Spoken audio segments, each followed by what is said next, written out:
I'm Puran and I run Expedition Leaders. So I'm from North India, a place called Shimla. I was talking about lost footpaths. So you see, this is a shepherd coming from the high mountains. So every winter they come down to the plains.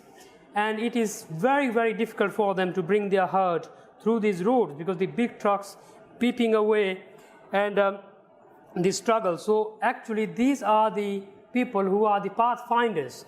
They, shepherds, are the one who found these footpaths up to the hills when they took their herds up. But nowadays they are struggling. And I think, so we, I think there should be a movement where we need our countryside footpaths, we need our walking routes, and I think those paths are being lost. And if we don't pay attention, life is not going to be easy. And same thing in India, another is wildlife. You can get chance to see there's lots of wildlife reserves, Kahana, Ranthambore, Kaziranga, lots of in South India. So that's another thing to kind of include.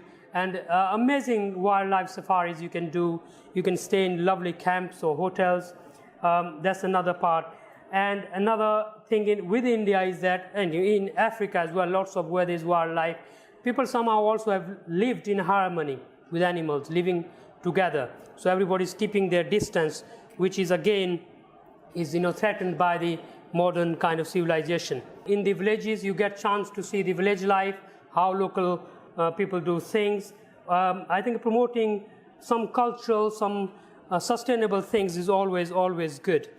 And again, I thought this was interesting from the carbon footprints that this, in the village, when we do walks, we go to visit some of the flour mills. And it's fascinating. They don't use any fuel, electricity, nothing. There's a water pipe connected, there's a little wooden turbine, and the wheel is working, and they exchange it with the farmers. So they bring their grain, and they give them flour. And I think what an amazing way of life.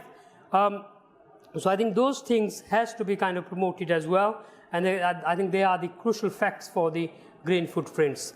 And then exploring villages, village life, still today you go to 70% of the population in India live in villages. And another fact here was the lots of small footpaths in every village. You go to in your own villages in the countryside in Britain, they were taken over by roads because when the cars came, the Rolls-Royce, the smart cars, we gave too much importance to those things, and what they did, they took all our little footpaths and they converted them into big roads. And now you can't even take a dog for a walk. You can't go for a walk, you can't cycle. And these were local village tracks where they took their bull carts or their other cattle and things. So in these little villages, we need to protect those footpaths as well. This is my email, contact@expeditionleaders.com. Please give me a ring. I'm between Guildford and Shimla, North India. So I spend lots of time in kind of half and half. So I'll be in touch and I'll send you the suggestions. Or if you just want to book your trains or do something else, I'll be very happy to help. Thank you very much.